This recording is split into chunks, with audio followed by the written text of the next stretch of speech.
For more than 2 decades, I have written in a diary almost every single day. And guess what? I saved them all. Each week, I will be reading from these archives and getting to know myself from the lens of my 10, 16, 25, and 36-year-old self. We'll explore big topics such as body image, queerness, divorce, addiction, mental health, and friendship. I'll read cringy poems and attempt to find compassion for the painful tenderness of my younger self. Join the drama of me and my guests as we explore our boy-crazy, closeted, angsty selves, one stupid page at a time. Hello, beautiful humans. So glad you're here. So glad I'm here. I have been juggling some logistics in my podcast studio because, as many of you know, I record the Angsty Pod in my little basement studio, which works great. And also, I've had a lot of dog visitors lately, which is amazing and wouldn't change a thing. But I often can't record when I have a dog visiting. So it is Friday afternoon, and I'm just so thrilled to be in my little basement cubby. I am staring at the entry that I'm going to start this episode off with, being like, my goodness, Yoda. The last episode I recorded felt so eye-opening and sort of devastating. And I don't know if it's just me, but I'm seeing a pattern. Like, basically, I didn't foresee this when I started the Angsty Pod. Somehow I did not foresee this. I did not foresee that reading every page of every diary I'd ever written would open up some wounds. I thought it would be a lot funnier because the first diary I read when I was like 10 was funny. It was like so dramatic and silly. But I'm seeing now that, like, I've actually, I don't know, man, I've been through a lot in this life. Fuck. I've been through a lot in this life, and there's still things from my past that I need to deal with. And I'm going to call it a blessing of the Angsty Pod. And also it has been, it's rocked my world a little bit. And I've been taking really good care of myself. I'm probably going to need to go back to therapy soon and unpack some of this, because in the last couple episodes alone, I've just sort of uncovered a bunch of things. One big thing was like the story of how my mom left the family and how it did not match up to my memories. That really, really threw me. And the second one, big one, was last episode, realizing that that I never, ever once mentioned my sexual assault until the guy who sexually assaulted me showed up at my house years later. And even then I didn't mention it that much, but it hit me after I read that in my diary. So it's just been an interesting time over here, and a lot of my taking care of myself is like nurturing this sweet, 19-year-old version of I'm 19 now. It's crazy. Nurturing this 19-year-old version of myself who still hasn't even gone through the worst thing she's going to go through. She's gone through a lot, but she is still really in the depths of being addicted to cocaine. She's from what feels like a broken family. She's in a very codependent relationship. She's has an eating disorder. She is dealing with a sexual assault that she has told no one about. So it's like very tender. And I have a lot of compassion for this version of myself and a lot of sadness for her, because I see how much she was struggling, and I don't know how that struggling plays out is is where I have to find compassion now. So let's get into this episode. We are starting in, we are starting in March of 2007. I start this episode on March 9th, and then I write 10th because it's 3:30 in the morning. So that should give you an idea of where we're starting this one. All right, let's get into it.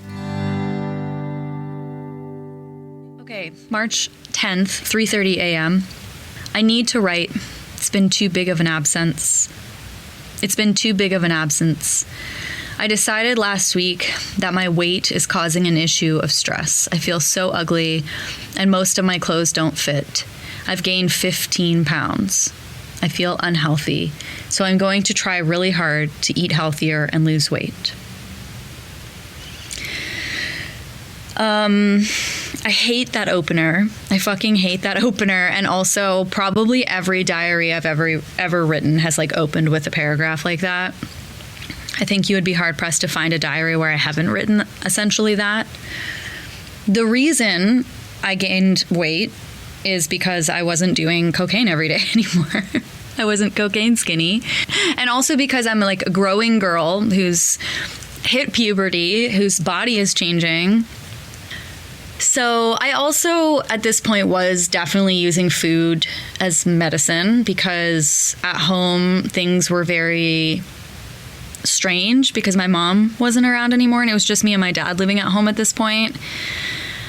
I'd also decided that maybe I wanted to go to culinary school. So I was probably just like cooking a lot and eating a lot. And I was probably eating things that had like butter and cream and all the things. Also, I don't need to justify that I had gained weight, but like just to see how much I'm struggling with body image is really hard. And like I said, that still exists in my diary today. I have written that very recently. You know, I've gained weight. I feel unhealthy, so I'm going to try to eat healthier and lose weight. I've written that too often. And that's some of my current work to do, but let's just stay on track here.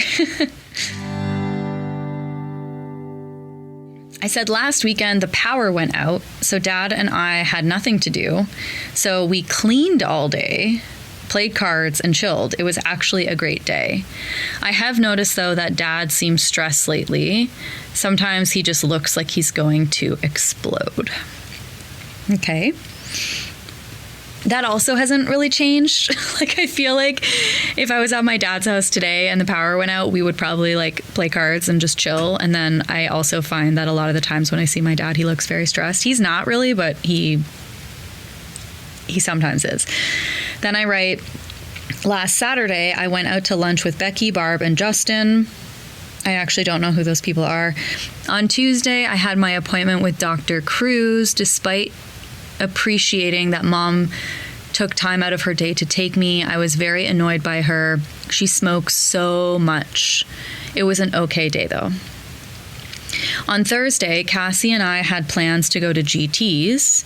I was going to just be the designated driver, but then I realized that David, Graham, Amanda, Pridham, and Robbie were all going, so I called in sick for physio. So responsible, I know. And then I continue the sentence. I called in sick for physio so I could have fun, and boy, did I ever. We drove down and just chilled for a bit. By the end of the night, we were all hammered. I haven't seen Graham and Amanda that happy in so long. It was so great, so drunk.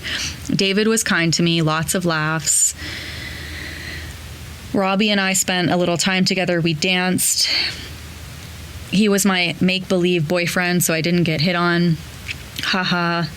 Cassie, Robbie, and I all went to Robbie's at the end of the night to chill. It was so fun, such a great night. I was so happy and drunk and loving the compliments from everybody.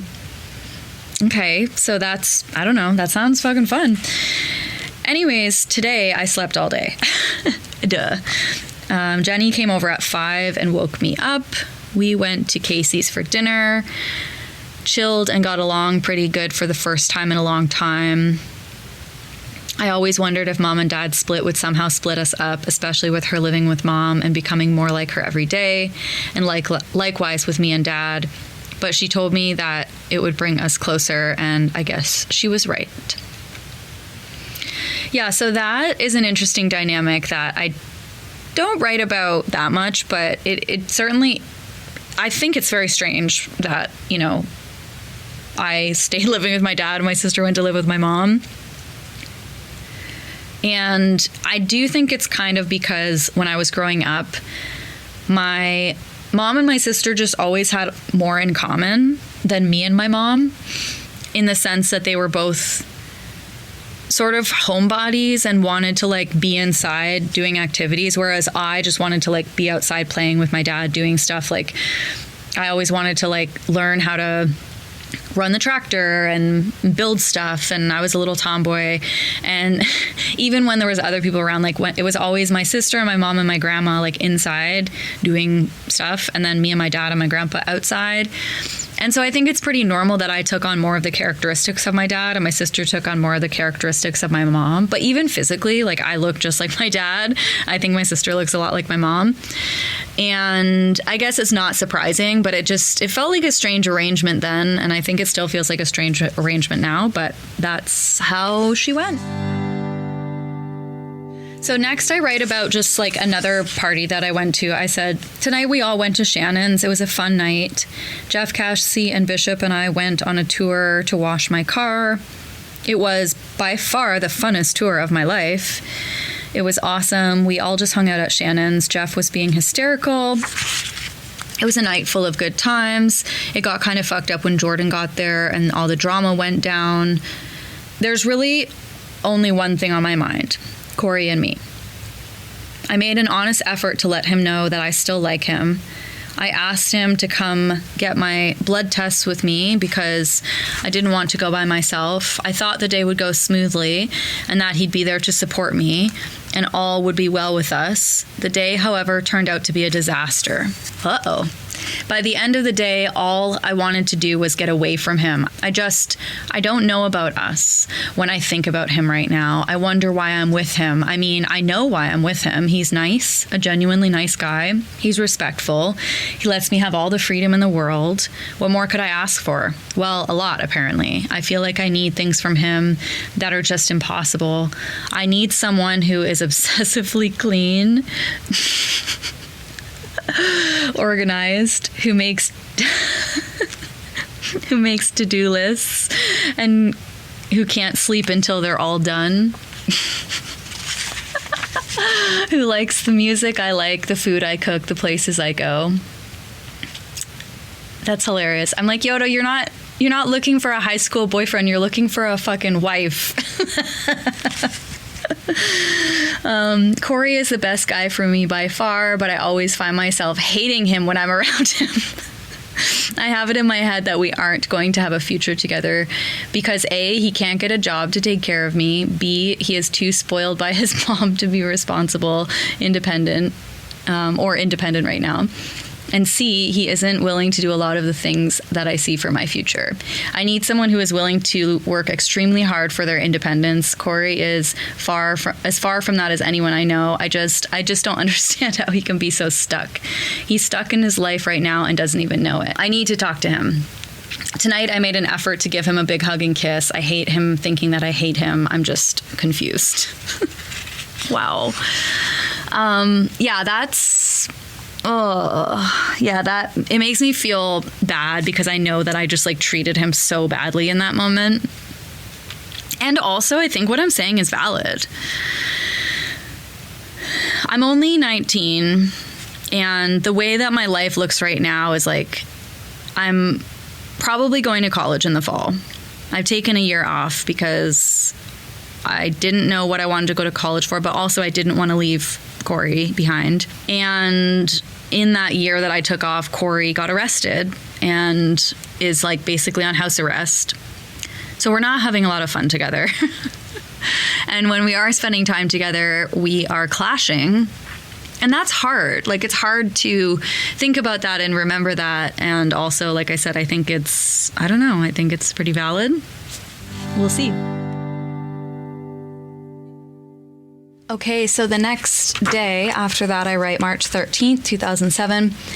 I went to Corey's last night, and for the first time in a month, I tried. I tried to be positive. I tried to be nice, loving, affectionate.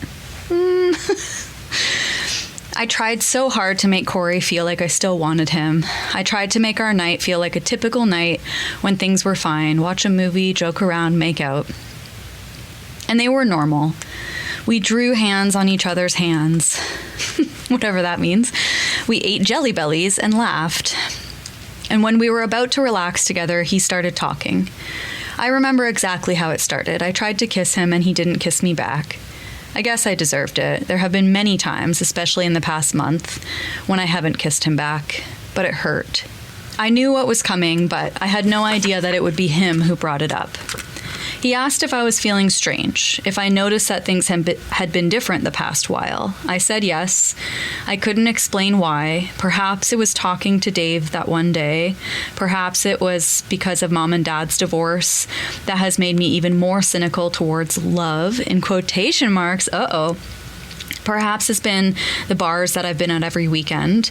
It was all of those reasons I was expecting us to talk about things and communicate what happens next. But instead, Corey started talking and revealed that he wanted some time.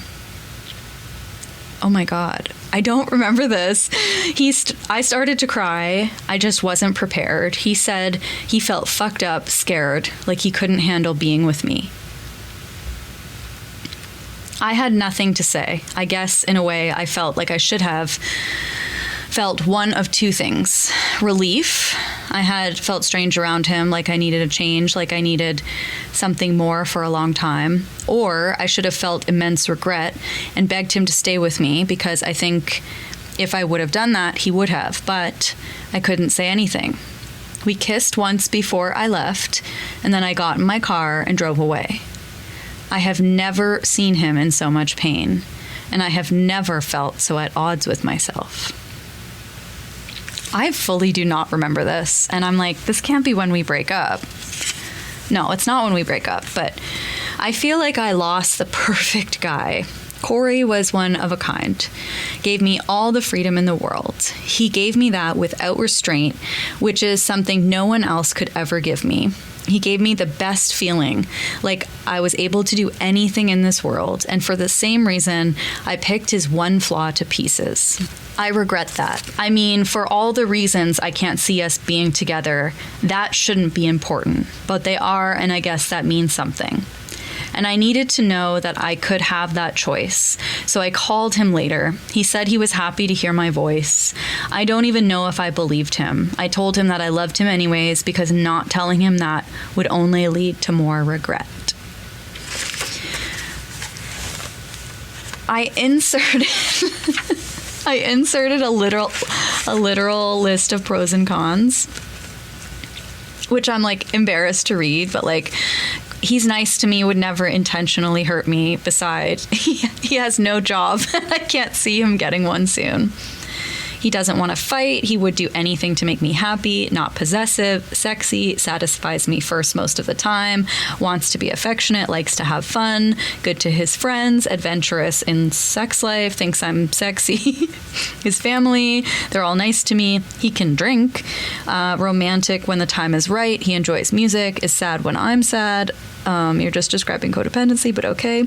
Understands my family problems and was there for me through a lot.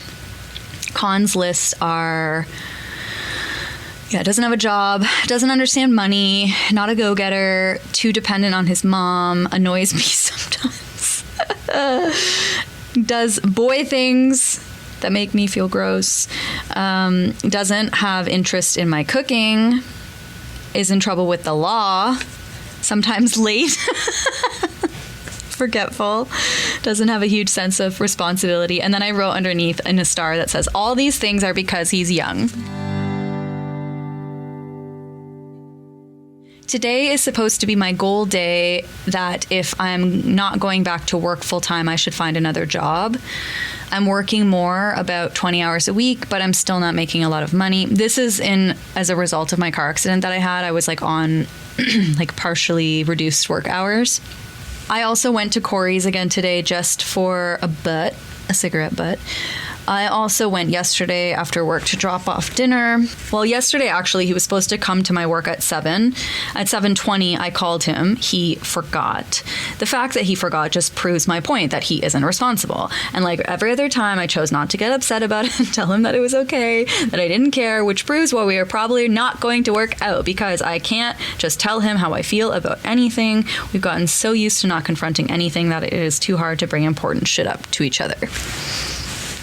Like, probably not the best thing for you to forget about when you're like facing a breakup with your girlfriend that you love. But anyways, when I left today, I cried a little because I realized that maybe we are just better off as friends. We talked openly today, and it didn't seem to bother him not kissing me goodbye. Even though there's a physical attraction there, it's maybe not enough. I honestly feel like he is over me already. Woo! Okay. That's really sad. That's really fucked up. I feel sad for this version of me. Man, remember how hard breakups are when you're that age? Fuck. The next day, March 17th, 2007, I feel good, elated. That's why I know this is right. When Gurnt and I broke up, even though I knew I was sad, I knew from the get-go that it was the right thing to do. And when Corey and I broke up, I was broken. Even though part of me knows we might not work out, another part of me says, keep trying. When we talked last night, I told him that he proved to me that if for some reason things don't work out, if the distance is too much or if my school is too demanding, that things will be okay between us. He was kind to me, even though he was mad at me. I'm referring to the fact that I am, in fact, going to college in the fall. I haven't said it yet, but yes, I have decided to go to college. I went over to his place last night. We sat around not doing much. I thought we might end up talking nonsense for the rest of the night, but I got up to get a blanket, and then when I sat back down, he was just looking at me and just kissed me. I think I did the wrong thing by breaking up with you, he said. We kissed for a long time. I got that rush again, the one he gave me when we first started messing around, the one that makes me know he's the one for me. Or that you're just horny. Come on, Yodes. So I was wondering if you'd take me back, he said. I said, of course, and then we were happy. Oh my God.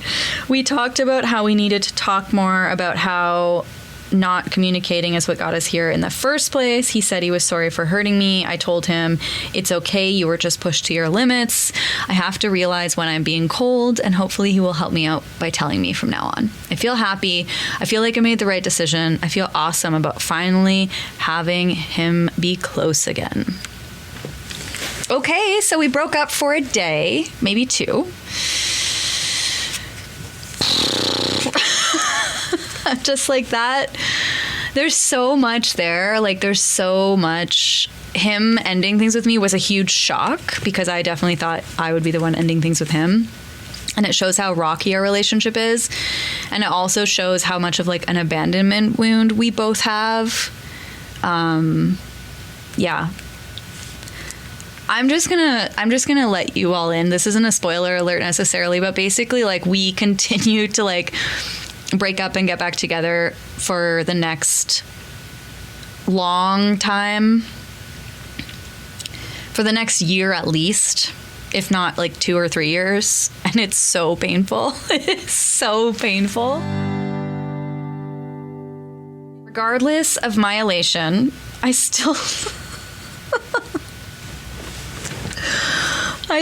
was an asshole last night at Amber's party by announcing Corey's breakup with me and not mentioning the I took you back part. I don't know. I think it was mostly Jordan's influence. He was being all, where's your boyfriend? I don't know. Obviously, I know that having Corey as my wonderful, loving, caring boyfriend is much better than being another notch on Jordan Rank's belt. There is no way I would ever do anything, but that didn't make it right for me to say I don't know with the an I don't care look. There's just something about breakups that make you suddenly realize how great it would to be single. Okay, 2 things happen next where like the tension between Corey and I is just mounting so much. On March 24th, I go visit my mom and hang out with my sister and her boyfriend. I called Corey while I was there. He did not sound concerned and in fact sounded kind of disappointed to hear my voice. I asked him if he still wanted to be my boyfriend. He said yes.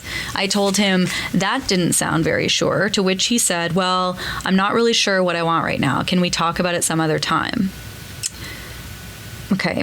The next entry, March 28th, I go to a party. I'm just talking about the party, all the people I saw. Then I say I got really drunk really fast.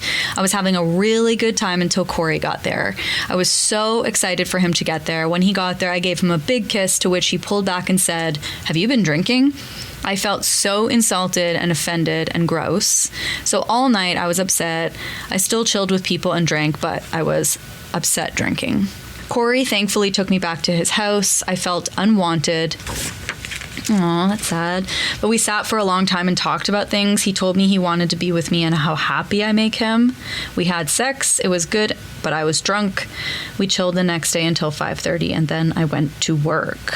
So very hot and cold vibes, very, very hot and cold vibes. I'm not really sure what's going through Corey's head. A couple days later, I write, I went to Corey's tonight. I was absolutely beat because I worked 7 to 3 and then had physio. I felt weird again, like he was being distant.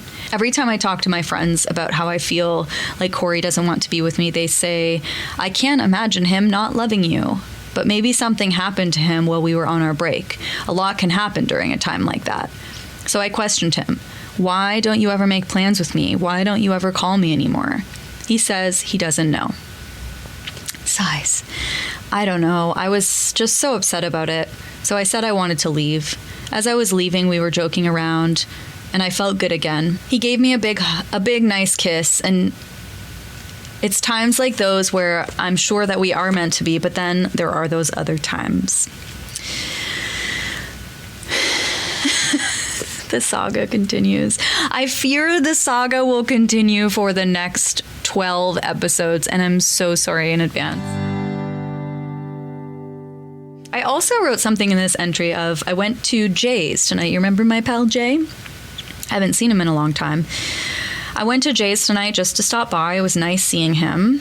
Joan was there and was drunk, I think. And she spilled her guts about how much she loves me.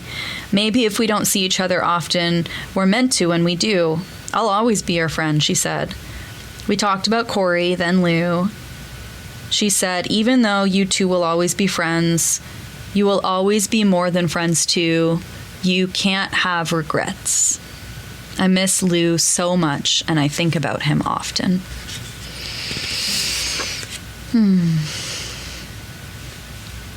Yeah, so lots of heavy emotions. And I'm trying my best. On April 5th, a few days later, I start by saying, so I've decided that I am done stressing about how Corey and I are going to be for the next little while. It's like there is nothing wrong with our relationship. Okay. So why should I always be worried about it? So considering that, I told him I wasn't going to call him this week, and I haven't. And he hasn't called me either. We chilled on Monday, though, and had a great time. I went over for dinner with his parents. Then Corey and I chilled, and we just hung out on the floor of his basement. We ended up facing each other, making out, and then went to his room. I was feeling self-conscious for some reason and glad it was dark. We had sex, it was good, and lied around naked afterwards. Apparently while his parents are just like upstairs having dinner. It's so weird. Anyways, I said 2 things that rubbed me the wrong way. First of all, I don't think he cares all that much about going to Florida with me. He wants to go on a road trip with everyone to Mexico, ? Also, he says he never wants to go to Europe. He just doesn't want to travel. Ugh, he's so close-minded. Also, allowed to have preferences.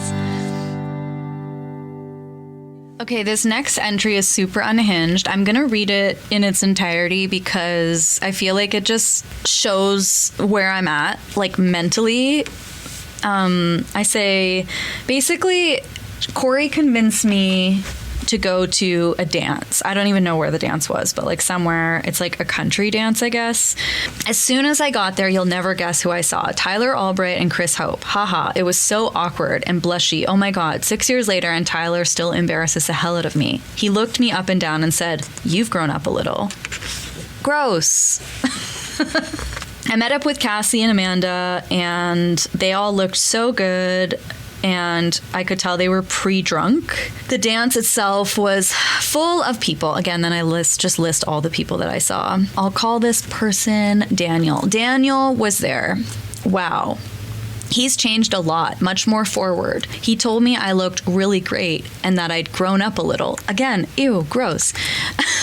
And talked to me forever. He tried to kiss me, I think, which was pretty crazy considering that I used to have the biggest crush on him. It got out of hand, though, when Corey got a little annoyed. Understandable, though. So Bennett came to protect me. I'll always be your friend to stick up for you. So I think what happened there was like a bunch of guys were talking to me, and Corey got jealous and kind of like got in their face. At 5:30, Corey and I went back to his house. Corey took me downstairs and pushed me up against the wall and kissed me hard. It was so awesome and passionate. That is something we will always have. We tried to have sex, but we were both way too drunk. We slept in. I was still hurting today. We chilled all day today, made noodles, and watched a movie. It was comfortable and fun. So, one of the things you'll notice that I compliment Corey a lot on in my diary is that he gives me all the freedom in the world. And something that I went through in my relationship with Gert, and something that I continued to go through in my relationship with Corey, and then every person I dated after Corey, is that I liked being in a relationship, but I didn't like feeling like someone owned me. And what I liked more than being in a relationship, especially at that age, was freedom. And I think I went through a phase of maybe assuming that that meant I wasn't monogamous or like loyal, which I know now that I am absolutely a super loyal person. But back then I had too many wants and unmet needs, and honestly was just like too horny to like contain myself. And I love to flirt. I love to feel wanted, even though I say it's gross now that those boys who were much older than me were like, hey, you've grown up. At the time I loved it, like I loved that people thought I was mature and desirable. And that was hard to be in a monogamous relationship with just a sweet guy when that was all around me. The very next day I write, in sort of really messy writing, because I think I was probably panicking, I wrote, I don't want to be the girl that goes away to college, cheats on her boyfriend, comes home and breaks up with him. I also don't want to be the girl in college who can't do anything because of her ties back home. I feel confused, at a loss. I feel like I don't really want to lose Corey. I would like to know that we could take a break if we could someday get back together. And that is the crux of the next 6 months of our relationship. It's literally the crux of it, because I got into college and I found out I was going to be living in residence. And because of everything that was going on at home, this seemed like my ticket to freedom and my ticket to a new, different life. And I didn't want to lose Corey, but obviously what I know now is like, you can't have it both ways. But I don't think I knew that then. I think Corey knew it, but I don't think I knew it. And because of that disparity, heartbreak ensues, and it's really devastating what happens next. Some time passes, more house parties, more getting drunk. I write a lot about my new job at a cafe, and I'm playing a lot of Super Mario Kart, but nothing too interesting happens. May 14th, I write, this is the first time in my life that I've been too busy to write on a regular basis. Between my two jobs, last week I worked a lot. I dropped off cupcakes for Jer for his birthday. On Friday night, I was feeling depressingly antisocial. So I called Sarah, come out for a drink with me. We went to Players, had a picture. Players is the bar that let us in when we were like 15. Then I went to visit Corey at Dave's. He is house sitting. We were just sitting there, and all of a sudden I really wanted to make out, so we did. We were going to take it further, but it felt wrong just because we were at Dave, so we chilled instead. We talked. Well, we started to talk about what's it going to be like this time next year. It didn't go well. I think he feels like I'm just looking for a way out, but really I want it to work. I do, especially now when I feel so confident in our relationship. Anyways, when I was leaving, he said something about his green card. So I guess that means no summer good times. I mean, I didn't see him all week from Sunday till today, and I missed him so much. Thought about him every day. I miss him already right now. This will be telling. May 24 is the next time I write, and I just start with saying, Chuck's birthday party did not go as planned. I felt bad, like shit. Nothing went my way. My outfit, my buzz, the walk there. I was in pain from my shoes. I lost 2 packs of cigarettes and was fighting with Corey. Goodness.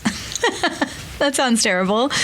I started crying in the middle of downtown. Classic Yoda move. But luckily, I ran into Nikki and Sarah. I would have left if Chuck didn't ask me to stay. I was so mad at Corey, in a freaking fit of rage. I didn't talk to him all night, and then on the drive home, I yelled at him. He yelled back. I don't know if it was the drunkenness, but we were both so angry, ignoring each other, raising our voices, saying mean things. I even almost slept on the couch. I was so mad. I feel awful now, of course. I don't know what the fight was about, but the next day or the next page, I write him a letter. I say, Corey, what I did last night wasn't fair. I feel worse about myself today than I have in a long time. I feel like I was just being over emotional. I took a lot out on you last night, and I am so sorry. I have a lot going on right now, work, my parents, school, but that shouldn't affect me the way it did last night. You were just trying to help, and I was being inconsiderate. You could have done anything last night, and I just would not have accepted it. I was in a frame of mind that I couldn't get out of. Please don't feel like you did anything wrong. You didn't. It was totally my fault. I was so wrong to treat you like that. I didn't mean anything I said. I'm sorry. I'm so sorry. So that's taken accountability. Again, I still don't know what we fought about, but later, or a couple days later, I write, I felt terrible all day. I did everything I could, ate, took a bath, tried to just relax. I haven't felt that shitty in a long time. Yeah, that's anxiety. I have really bad anxiety. Corey and I chilled. He forgave me as soon as I walked in the door. I was just so grateful that he was willing to just forget it. I wrote him a list of things that I love about him. He said he liked it, and we stayed up for hours just talking about stuff. It was a relief. So, yeah, I don't know what the fight was about, but it sounds fucking rough. It sounds really rough. Also, something to note is, like, my drinking is completely out of control. I'm getting bombed every night. Like, I'm literally supposed to be working, and I am working. Basically, I'm going to work, then going to party, then getting a few hours of sleep, then going to work, then going to a party. I'm just getting so shit-faced every night. There's this entry on June 4th that I remember so viscerally. This is probably one of, like, the worst blackouts I've ever had. And basically, it was like me and Corey went to the drive-in with a couple of friends, and one of those friends brought this guy that she was kind of seeing. We'll call him Jeff. And I write about that, and then I say, I don't know whose idea it was for me to get drunk, but Jeff started feeding me these really strong rye drinks. I was tipsy off the first one, hammered off the second one, puking blackout on the third. As soon as we got in Corey's truck, we were on our way to a party. I got the spins. I was talking gibberish on the way home and then puked on Corey's lawn. It was so embarrassing. I puked for hours and kept saying, you can break up with me if you want.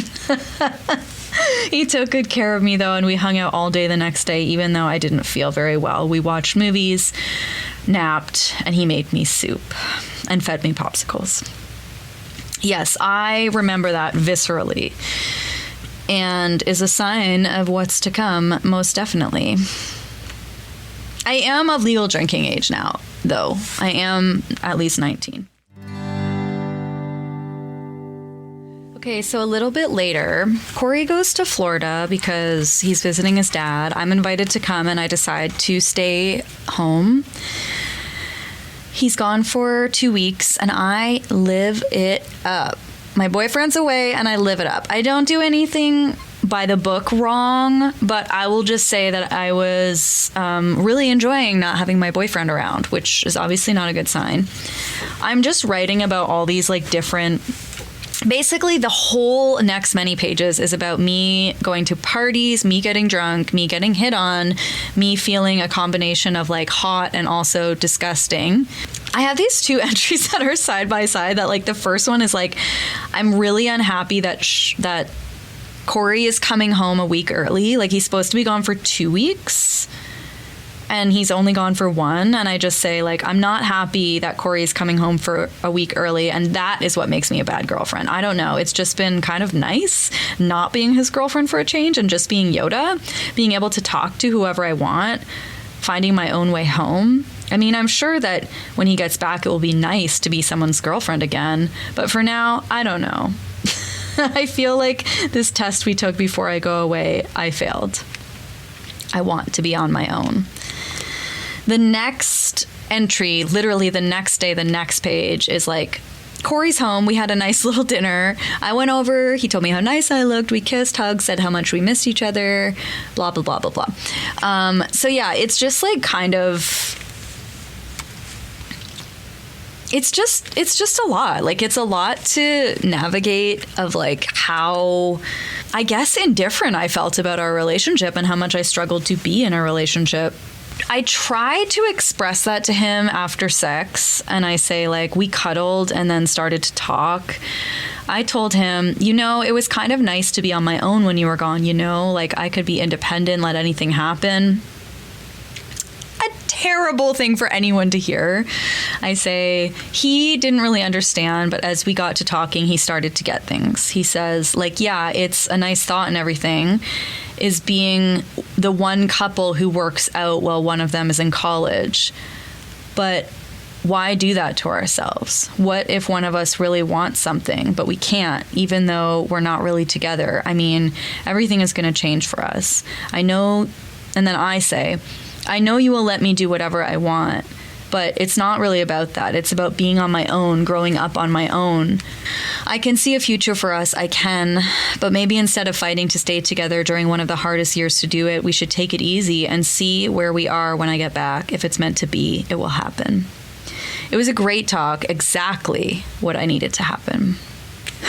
None of that surprises me. I guess it surprises me that like he took it so well, and this diary is kind of coming to an end. Corey and I have one more summer together before I go away to college. And I think we're both knowing what's going to happen, but we're both fighting what's going to happen, and we're both aching about what's going to happen. Reading this is tough because I see what a strong connection him and I had, and I see how much I loved him and what a great guy he was. And like the timing of our relationship was bad because of like where we were both at. And like, I never let myself think about like, what if we met at a different time? Because like, we are not meant to be together, and he's happily married now and has a child, and I'm also happily married now. And so I don't really let myself think that, but it is weird to see the relationship under this sort of microscope, because I just wrote everything down about like all the things that were bothering me and all the things that were on my heart. And yeah, it's just kind of hard to read. Mostly because I know what's coming.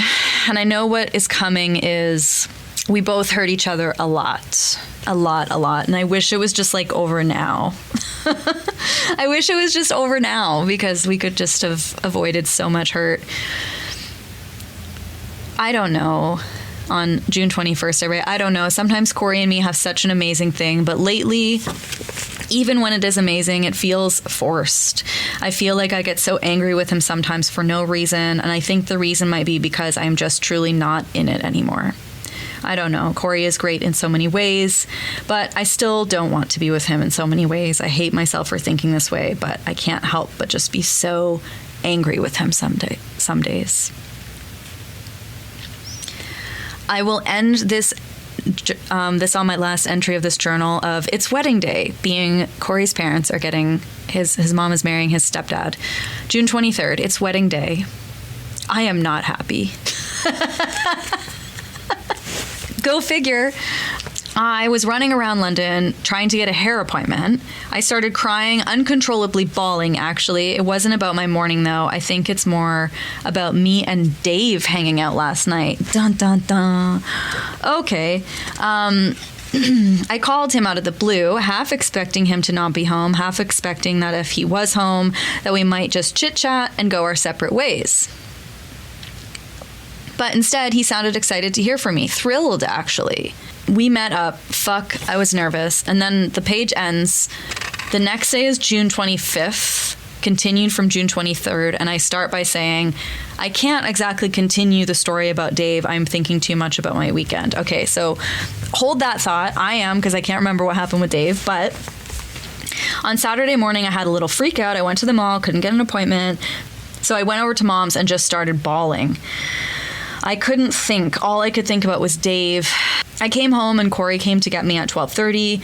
We sat in mostly silence except for a few times when he'd asked me what was wrong. I said nothing and we just drove. Not a great thing to do to your boyfriend when you're driving to his mother's wedding, but the first few hours at the cottage were awful and awkward and boring and senseless. The ceremony was nice, though. Nicole looked beautiful and Dana looked happy. Dinner was good. We were all drinking before it was over, mingling, socializing. We partied. We all drank all night. The dancing was the best part. Corey and me, it was romantic like it always is. Corey and I would have had sex. I had on nice underwear and he was in the mood, but we didn't. We barely cuddled. I felt wrong about it. Like I had to send him the message that something bad was coming. We didn't talk until the ride home. When I finally did start talking about wanting to be alone, I started crying. Don't ask me why. Emotional weekend, I guess. He didn't say much, just that he understood. I was devastated, though. I went to Katie's. She talked some sense into me. I really started to think, I don't even want to go to college. I'm too old for it, too mature. Girl, you're not even 20. You took 1 year off. I went over to Corey's. We didn't really talk. Just agreed to be okay for now, to try. I said, I don't want to lose any time with you. Then today I worked, I went out with Sarah, then went over to Corey's. We fought about the same thing. This time, though, we had a real decision. And by the end of it, it was 1 a.m. and we were reminiscing and having a really good conversation about our parents, money, old times. And it made me feel so much better. He says he wants to just see what happens, that no matter what happens, he will always have a special place for me in his heart, and that he just wants me to be happy and to have fun. So we are going to go with the flow, no more stress. Seems kind of odd. So basically, I'm having a meltdown before the wedding. The meltdown continues at the wedding. I give Corey the cold shoulder and the silent treatment at his mom's wedding. In the car ride home from his mom's wedding, I break up with him, and then the next day I get back together with him. Totally. Tracks. I still don't know what happened with Dave. I don't know. I never write about it again. What happened with Dave? Okay, hold on. I'm going to go into the first few pages of the next diary and see if I mention the Dave. One sec.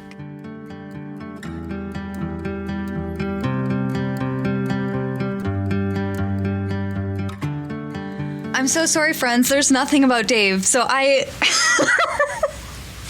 So that cliffhanger is just a cliffhanger. I'm not even so sure I know which Dave I'm referring to. So that sucks. The diary ends here with another breakup and another day apart and another getting back together. So again, I apologize for the next 7 episodes because it's all gonna be more of the same.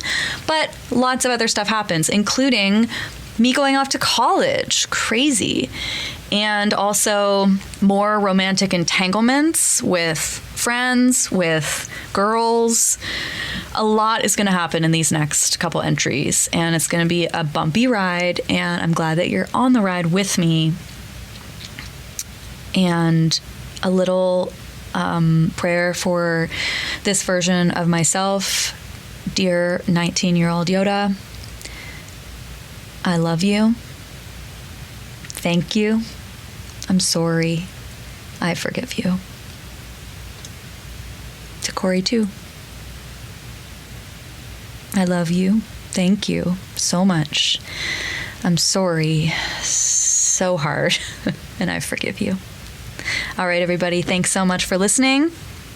You know where to reach me, www.doulaofwords.com. And we'll see you next time. Big love.